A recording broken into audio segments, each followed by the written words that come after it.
Abingdon, Virginie, est une communauté soudée, un endroit où tout le monde se connaît et prend soin les uns des autres. L'une des figures les plus respectées est le shérif Lucas Pierce. Ses salutations dans les rues provoquent toujours des sourires, et sa présence donne à la ville un sentiment de sécurité. À première vue, Lucas semble être le citoyen parfait, un mari dévoué, un père exemplaire et un chef protecteur.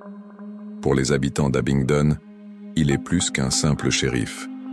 Il est le leader de la ville, l'homme qui sait toujours quoi faire et prend les bonnes décisions. Cependant, derrière cette façade impeccable se cache quelque chose de bien plus sombre. Les rues, qui paraissent si sûres pendant la journée, gardent des secrets que beaucoup préfèrent ignorer. Certains habitants ressentent parfois une étrange inquiétude, comme si les ombres de cet endroit étaient plus profondes qu'elles n'en ont l'air. Lucas Pierce est un homme dont la réputation publique est irréprochable. Pour les habitants d'Abingdon, il a toujours été un pilier de force, un shérif respecté et discipliné qui a servi fidèlement la ville depuis de nombreuses années. Lucas savait comment projeter l'image d'un leader parfait, mais derrière cette façade idéale se cachait son côté obscur.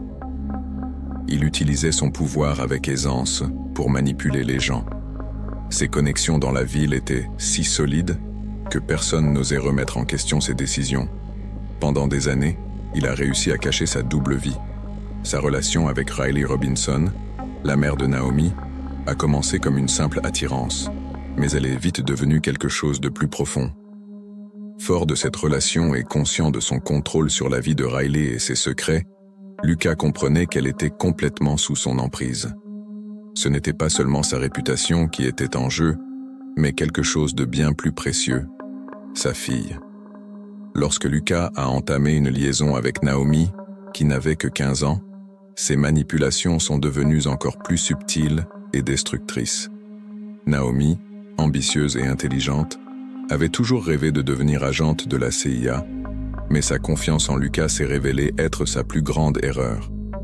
Lucas a habilement exploité les ambitions de Naomi, la poussant à se rapprocher de lui sous le prétexte d'être son mentor.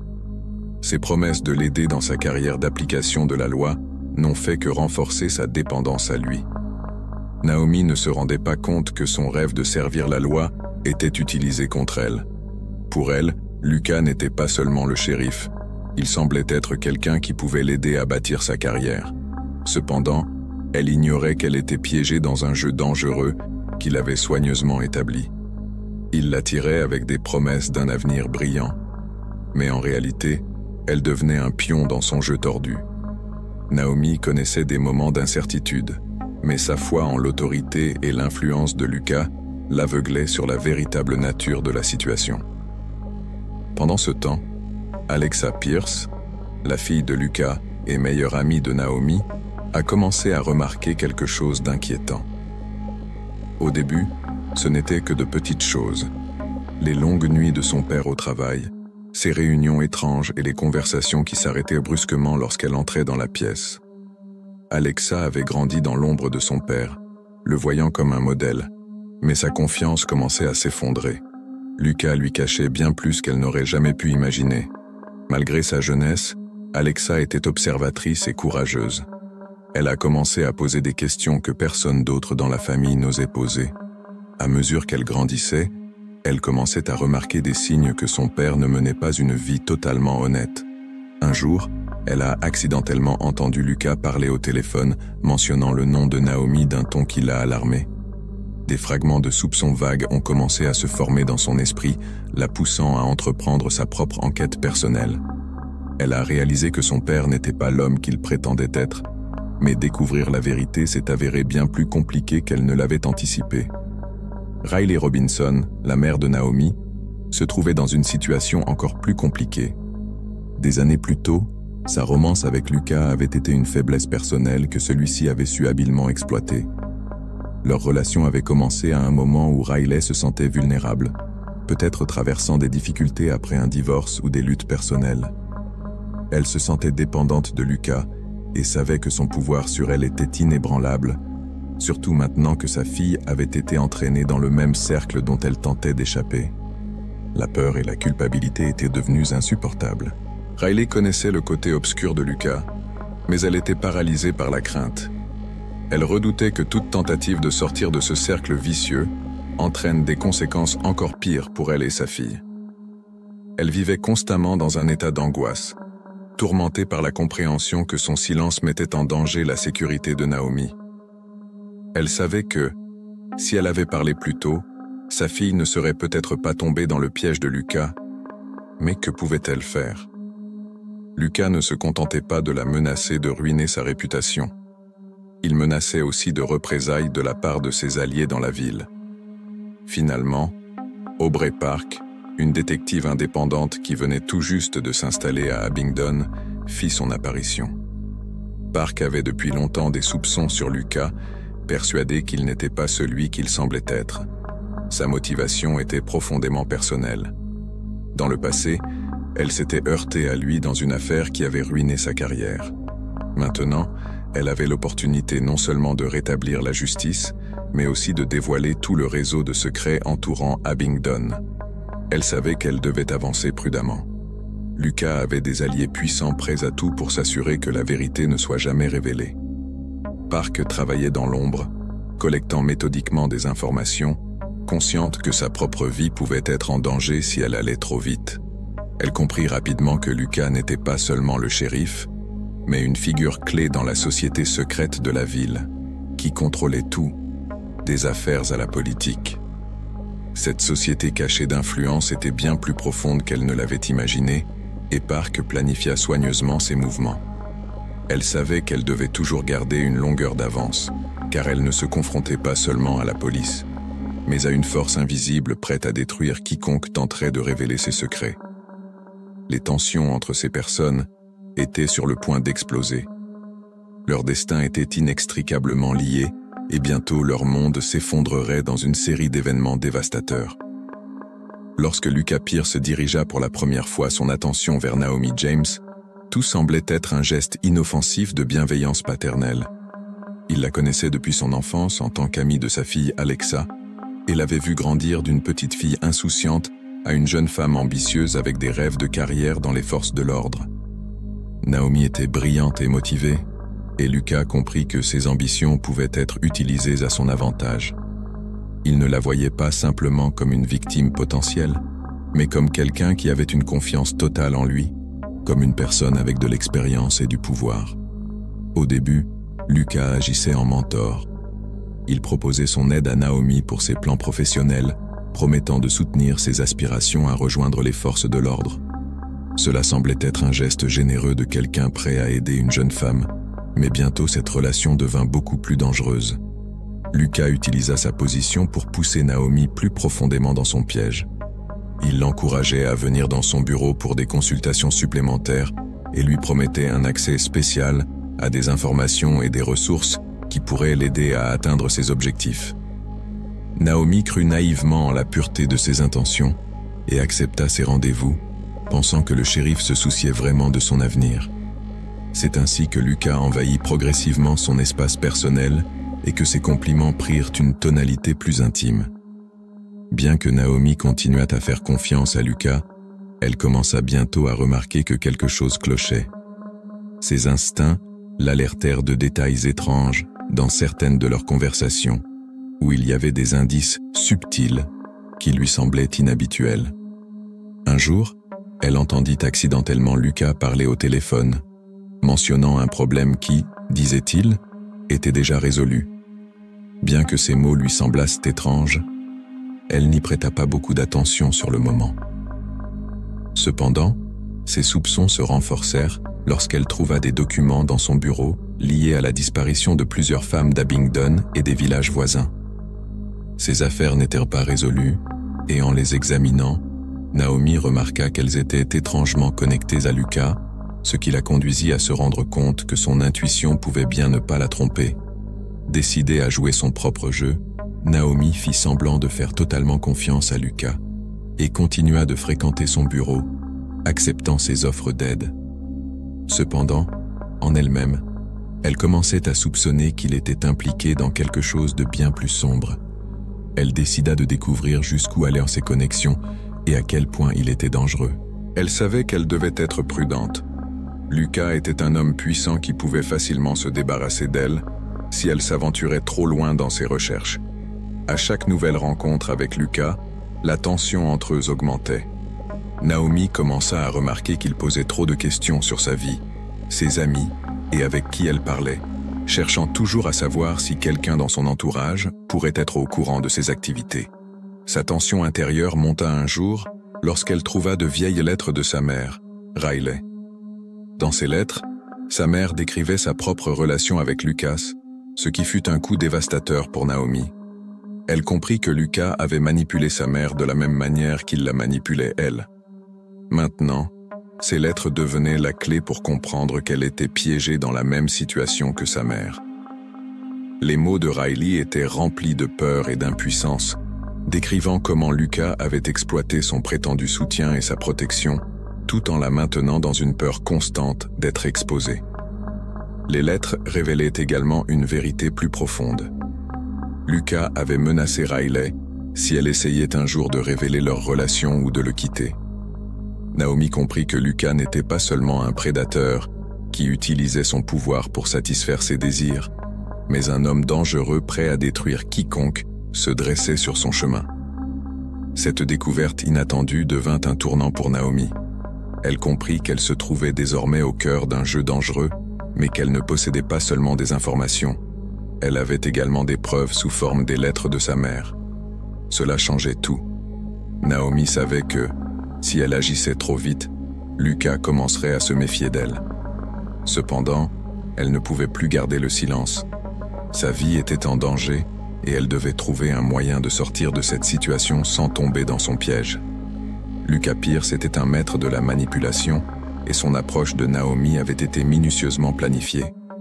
Il comprenait ses ambitions et ses désirs, qu'il exploitait pour son propre bénéfice, créant soigneusement l'illusion que lui seul pouvait l'aider à réaliser ses objectifs. Dans chaque conversation, Lucas semait progressivement l'idée dans son esprit que ses parents, en particulier son père, l'adjoint du shérif Bob James, ne comprenaient pas ce que signifiait se consacrer à une carrière dans l'application de la loi. Il soulignait que seul lui savait ce qu'elle devrait traverser pour réussir et que, malgré les bonnes intentions de Bob, il n'était tout simplement pas capable de l'aider à construire sa carrière. Ces mots étaient convaincants, et avec le temps, Naomi commença à croire qu'il avait raison. Dans son esprit, l'idée s'enracina que seul Lucas comprenait vraiment ses ambitions. Il la soutenait dans les moments de doute, insistant sur le fait que lui seul pouvait l'aider à libérer tout son potentiel. Cela créa une dépendance croissante envers Lucas et envers ses prétendus conseils avisés. Cependant, la manipulation de Lucas ne s'arrêta pas là. Il commença à introduire des éléments de peur dans leurs interactions pour la contrôler complètement. Quand Naomi voulait parler de leur relation ou exprimer des doutes sur Lucas, il changeait subtilement de ton, proférant des menaces voilées. Il ne parlait jamais directement, mais insinuait que, si elle parlait à quelqu'un de leur relation, son avenir serait ruiné. Il la terrifiait en lui disant que sa carrière prendrait fin avant même de commencer, et que sa réputation serait définitivement entachée. Lucas lui disait cela toujours d'un ton bas, mais ferme, chaque fois qu'elle envisageait de sortir de cette situation. Naomi commença à se sentir piégée. Son monde, autrefois brillant et prometteur, lui semblait désormais une cage dont elle ne pouvait s'échapper. Pendant ce temps, Riley Robinson vivait dans la crainte constante pour sa vie et celle de sa fille, consciente de la capacité de Lucas à contrôler les gens et les situations. Elle comprenait que révéler la vérité pouvait avoir des conséquences sévères, non seulement pour elle, mais aussi pour Naomi. Son silence ne résultait pas seulement de la peur de Lucas, mais aussi de la crainte de la société secrète qu'elle savait exister à Abingdon. Riley était au courant de plusieurs disparitions de femmes dont on murmurait à voix basse. Ces disparitions étaient enveloppées d'un voile de mystère, et tous les signes pointaient vers une source qui contrôlait la ville. Elle comprenait que si elle tentait de révéler la vérité, elle et sa fille pourraient connaître le même sort. Cette connaissance la paralysait, et chaque jour son silence devenait plus insupportable. Elle observait comment sa fille se faisait lentement entraîner dans le même piège qu'il avait autrefois piégé elle-même. mais elle ne savait comment l'en empêcher. Ses nuits étaient remplies de soucis incessants, et chaque conversation avec Naomi était imprégnée d'anxiété. Elle n'osait pas lui révéler ce qui s'était passé. Elle craignait que la vérité ne fasse qu'empirer les choses. Riley savait que son propre silence intensifiait la souffrance de sa fille, mais la peur était trop accablante. Pendant ce temps, la fille de Lucas commençait à découvrir des indices de plus en plus étranges qui pointaient vers la vie secrète de son père.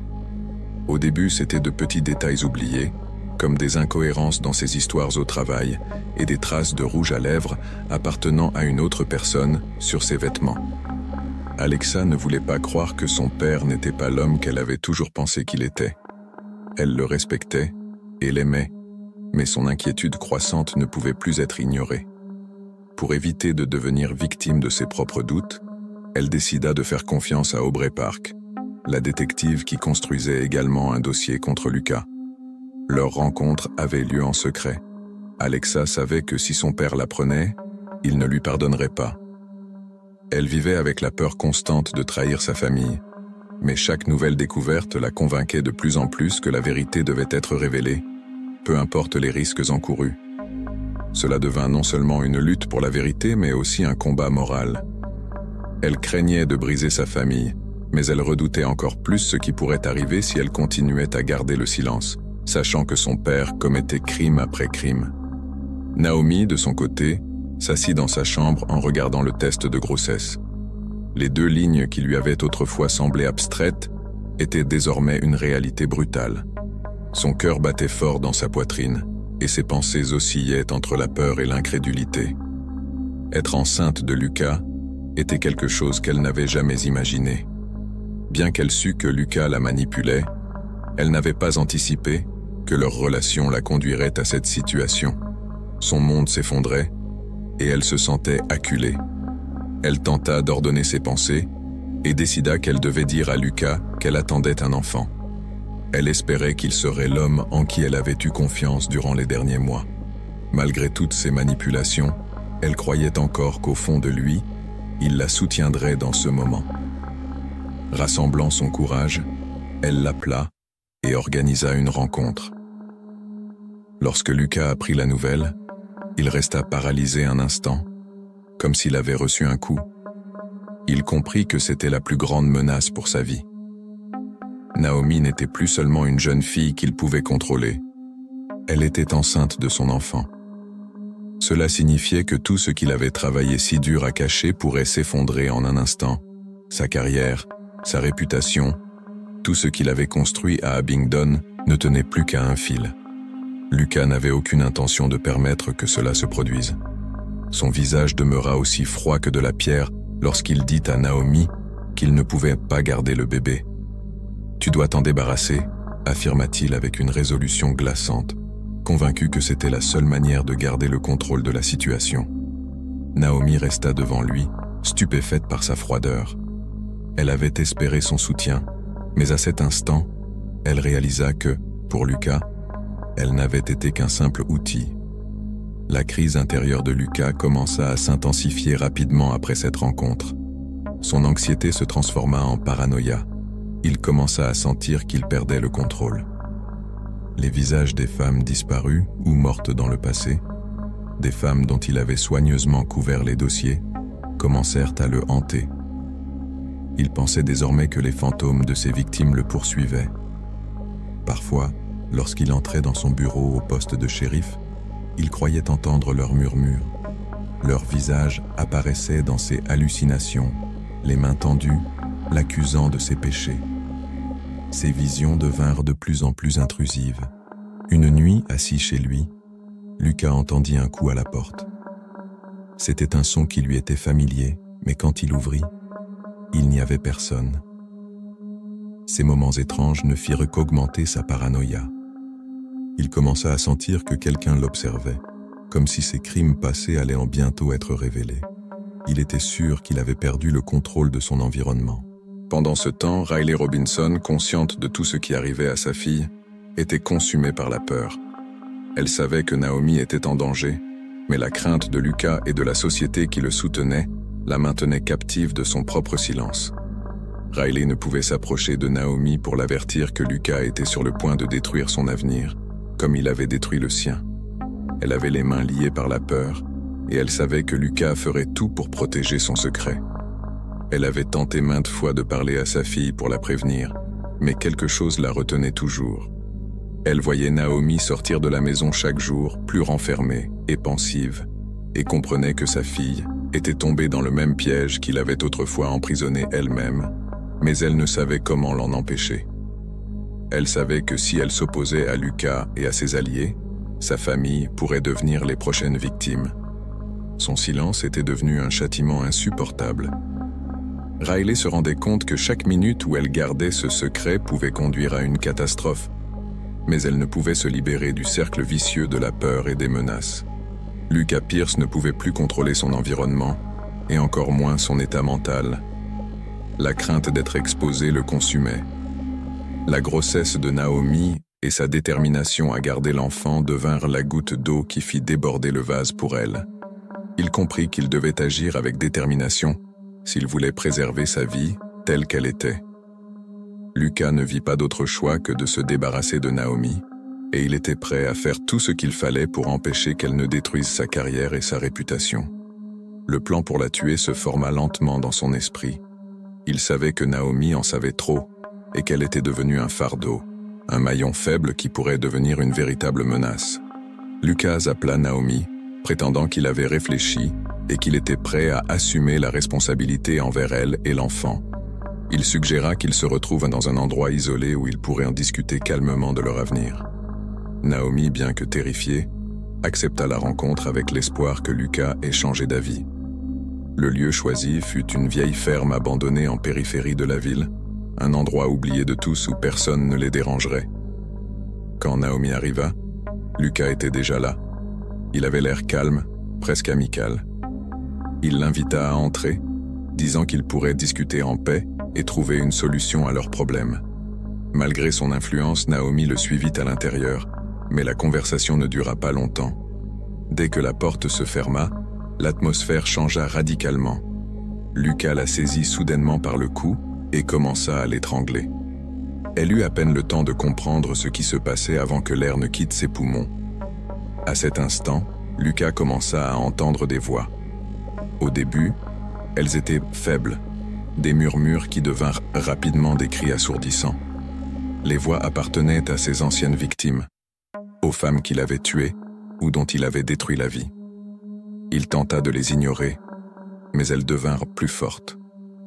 Lucas eut l'impression qu'elles étaient dans la pièce, le regardant, le condamnant pour ses actions. Les ombres emplissèrent l'espace, chaque recoin occupé par les fantômes de ses crimes.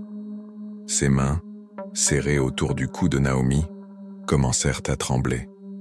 Il sentait même les murs se refermer, comme si l'air de la maison était imprégné de ses péchés. Dans un moment de panique, Lucas relâcha son emprise, mais il était déjà trop tard. Naomi était morte, son corps sans vie gisait au sol alors que son esprit était envahi par l'horreur, incapable de distinguer la réalité des illusions qui le tourmentaient.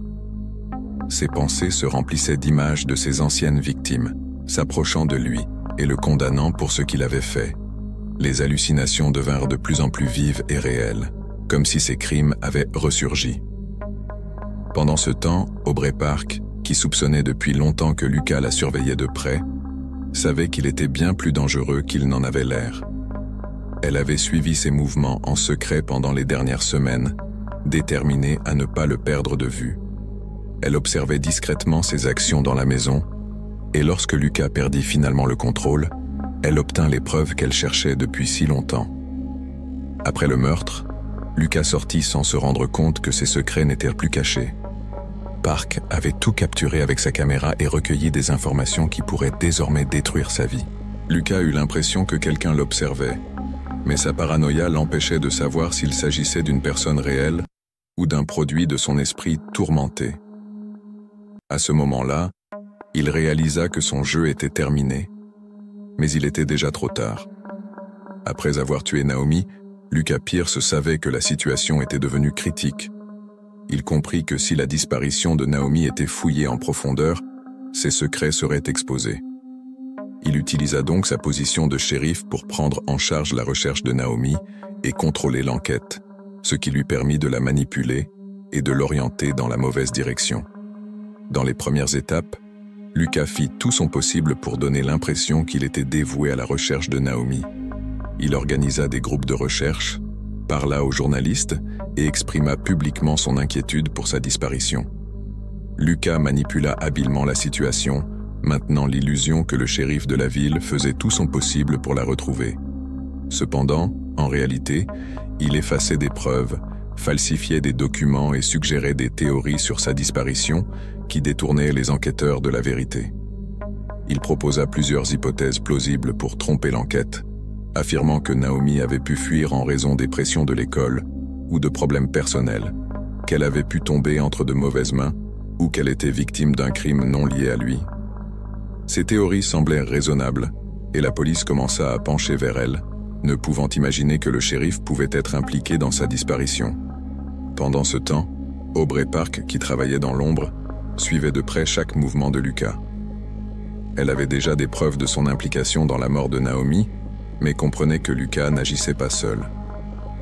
Au cours de son enquête indépendante, Park découvrit une conspiration plus profonde, une société secrète composée de figures influentes de la ville qui utilisaient Lucas à leurs propres fins. Ils contrôlaient la ville dans l'ombre, fermant les yeux sur les crimes, car Lucas était leur nettoyeur. Il éliminait ceux qui représentaient une menace, couvrait des accords illégaux et éliminait tout danger pour la société. Cette société comprenait des hommes d'affaires, des figures politiques et l'élite locale, qui utilisaient Lucas pour blanchir de l'argent, éliminer la concurrence et couvrir leurs propres crimes. C'était un système puissant, où chaque membre jouait son rôle, et celui de Lucas en tant que shérif était d'être le visage de la loi qui garantissait leur sécurité et cachait leurs activités illégales. Park commença à relier les disparitions d'autres femmes aux actions de Lucas et à ses connexions avec la société secrète. Elle comprit que beaucoup de ces crimes étaient restés cachés sous le voile de la corruption. Lucas n'avait pas été seulement un criminel, il était un acteur clé dans la ville, couvrant non seulement ses propres crimes, mais aussi ceux des membres de la société. Au fil du temps, Park rassembla suffisamment de preuves pour comprendre que Lucas n'était pas le seul objectif de son enquête. Elle comprit que, pour le dénoncer, elle devrait révéler toute la structure de pouvoir d'Abingdon, ce qui pouvait mettre en danger non seulement sa vie, mais aussi celle des autres. C'était bien plus dangereux qu'elle ne l'avait initialement pensé. Des mois s'écoulèrent depuis la disparition de Naomi James, et l'enquête dirigée par Lucas Pierce stagnait. Il semblait que l'affaire s'était refroidie, ce qui permit à Lucas de respirer temporairement. Cependant, tout changea lorsque deux touristes tombèrent sur quelque chose d'horrible dans la forêt près de la vieille ferme abandonnée, loin de tout sentier ou de toute présence humaine. Au début, ils pensèrent qu'ils avaient trouvé le corps d'un animal, mais ils réalisèrent rapidement qu'ils avaient découvert des restes humains. Lorsque la police arriva sur place et déterra le site, elle découvrit le corps de Naomi, enterré sous une mince couche de terre. À côté de son corps se trouvaient les restes d'une autre femme, identifiée plus tard comme Melanie Roman, une habitante d'Abingdon, disparue 5 ans plus tôt. Sa disparition avait été un mystère non résolu, mais désormais, les pièces du puzzle commençaient à s'emboîter. La découverte provoqua un véritable choc dans la ville, et l'enquête fut rapidement relancée, attirant l'attention des médias locaux et même nationaux. Lucas ne pouvait pas croire que son plan soigneusement élaboré s'était écroulé. Il avait utilisé son pouvoir pour dissimuler ses traces, mais la découverte des corps ouvrait la voie à une enquête de grande ampleur. Désormais, chacun de ses actes était scruté, et sa position de shérif ne pouvait plus le protéger de la vérité. Mais il ne perdait pas seulement le contrôle de l'enquête, il perdait aussi le contrôle de son propre esprit. Depuis la découverte des corps, sa paranoïa atteignait son paroxysme, et il commençait à avoir des hallucinations. Des images de Naomi et de Mélanie apparaissaient dans ses cauchemars, et même en plein jour, ses visions le tourmentaient, devenant de plus en plus vives. Il voyait Naomi se tenir debout dans son bureau, le regardant d'un air accusateur. Parfois, Lucas sortait pour voir si quelqu'un le suivait, Mais il retournait toujours en sentant le poids du passé peser sur lui. Pendant ce temps, Aubrey Park poursuivait son enquête et rassemblait des preuves cruciales. Elle consulta d'anciens dossiers de police, analysa des affaires de disparition non résolues et trouva des communications entre Lucas et des membres de la société secrète. Ces documents révélaient que Lucas n'agissait pas seulement en tant que shérif, mais aussi en tant que nettoyeur pour les citoyens influents de la ville, couvrant leurs crimes et éliminant ceux qui représentaient une menace. Park comprit que l'affaire de Naomi et les disparitions d'autres femmes étaient reliées à un réseau de crimes bien plus vaste. En reconstituant son enquête, elle trouva des preuves qui reliaient Lucas à la disparition de Mélanie Roman, survenue 5 ans auparavant, ainsi qu'à d'autres femmes disparues. Cependant, la découverte la plus choquante fut la correspondance avec la société secrète, qui révélait non seulement le rôle de Lucas dans les meurtres, mais aussi sa participation dans la dissimulation des crimes de la société, qui incluait du blanchiment d'argent, l'élimination de concurrents et l'utilisation de Lucas comme exécuteur pour intimider autrui. Park se mit à rassembler toutes les preuves, consciente que sa vie pourrait être en danger, car elle s'approchait de la vérité. Elle avait compris que Lucas n'était qu'une pièce maîtresse de ce réseau criminel. Elle découvrit non seulement des documents confirmant ses liens avec la société, mais aussi des enregistrements mentionnant des hommes d'affaires influents, des politiciens et même des membres des forces de l'ordre. Tous utilisaient de leur position pour promouvoir leurs intérêts, étouffer des crimes et manipuler la justice. Cette société secrète dirigeait la ville dans l'ombre, et Lucas avait été leur nettoyeur de confiance, éliminant les menaces qui risquaient de compromettre leur pouvoir. Le moment de vérité était arrivé. Park savait qu'elle ne pouvait plus perdre de temps. Chaque mouvement qu'elle faisait pouvait être observé, et plus elle s'approchait de l'exposition de la société, plus elle risquait sa propre vie. Dans ses derniers préparatifs, elle contacta plusieurs journalistes indépendants et agents fédéraux, à qui elle remit une partie des preuves. Elle savait que simplement exposer Lucas ne suffirait pas, il fallait que tout le réseau soit démantelé. Park décida qu'il était temps d'agir et organisa une rencontre avec Lucas, lui demandant de venir dans son bureau sous prétexte de discuter de l'enquête. Lucas, ignorant qu'elle avait déjà découvert la majorité de ses secrets, accepta, croyant que c'était une occasion de reprendre le contrôle de la situation. Mais il ignorait que Park lui avait tendu un piège. Au moment de leur rencontre, des agents fédéraux et des journalistes munis des preuves qu'elle leur avait fournies étaient prêts à publier l'affaire publiquement. La tension dans le bureau était palpable. Park commença à laisser entendre à Lucas qu'elle savait qui il était vraiment, qu'elle connaissait l'existence de la société secrète. Lucas tenta de rester calme, mais sa peur intérieure et sa paranoïa le dévoraient. À un moment, il comprit que Park en savait trop. Il essaya de la menacer comme il l'avait fait avec ses victimes par le passé, mais Park était prête. Ses paroles étaient froides et précises lorsqu'elle lui dit que son temps était écoulé, que toute sa vie, sa carrière et ses liens secrets étaient désormais entre les mains de la justice. À cet instant, un agent fit irruption dans le bureau de Lucas et réalisant que son plan avait échoué, il tenta de s'enfuir, mais il fut immédiatement capturé. Alors qu'on l'emmenait hors du bureau, sa paranoïa atteignit son comble. Il sentit que toutes ses victimes l'entouraient, le condamnant. Son esprit finit par se briser et il commença à crier des phrases incohérentes, affirmant son innocence et accusant ceux qui l'avaient enterré depuis longtemps dans la forêt d'Abingdon. Mais ce n'était que le début des révélations. Avec l'arrestation de Lucas, Park remit aux journalistes et aux agents fédéraux des preuves reliant des membres de la société à des affaires illégales et des meurtres. Ce fut un choc énorme pour la ville, car les noms de personnes en qui on avait eu confiance pendant des décennies furent révélés. Leurs crimes, dissimulés pendant des années, firent de soudain surface. La société secrète qui avait gouverné la ville depuis les coulisses fut démantelée. Abingdon fut ébranlé jusque dans ses fondements. Le scandale n'affecta pas seulement l'élite locale, mais il ébranla également la structure même du gouvernement de la ville. Les révélations devinrent des nouvelles nationales, et cette petite ville se retrouva au centre d'une grande enquête. Après l'arrestation de Lucas Pierce et l'exposition de la société secrète, Abingdon plongea dans un état de chaos et de méfiance. Les habitants de la ville, qui avaient confié leur sécurité à Lucas et à d'autres figures influentes, furent sidérés en découvrant la vérité. Ce scandale bouleversa non seulement la ville, mais aussi la nation tout entière. Les premiers jours suivant les révélations furent un test pour Abingdon. Les médias locaux et nationaux couvrirent chaque détail de l'affaire, et les résidents qui voyaient autrefois Lucas comme l'incarnation de la loi et de la justice commencèrent à se demander comment ils avaient pu être si aveugles. La ville fut paralysée en réalisant que les personnes en qui elle avait placé sa confiance l'avaient trahi, tout comme les institutions auxquelles elle avait cru. Aubrey Park se retrouva au centre de l'attention, car c'était elle qui avait eu le courage de défier un système qui couvrait des crimes depuis des années.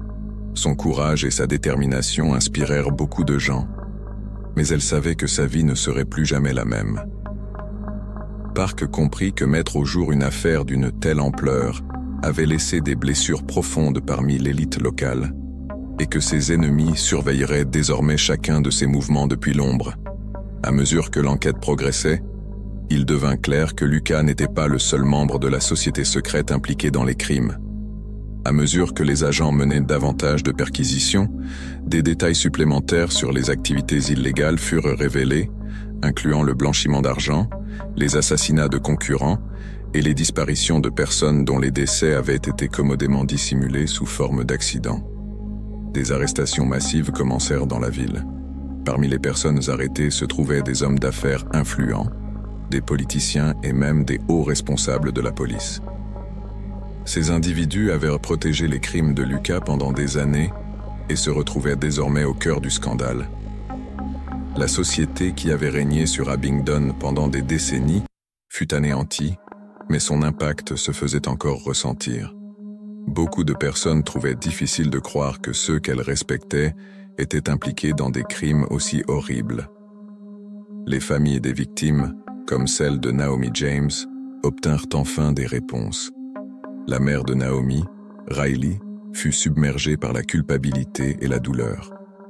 Après que Lucas eut été exposé, elle comprit que son silence n'avait pas protégé sa fille, mais l'avait plutôt conduite à devenir une nouvelle victime. Riley donna plusieurs interviews, exhortant d'autres femmes à ne pas commettre la même erreur qu'elle et à ne pas avoir peur de parler.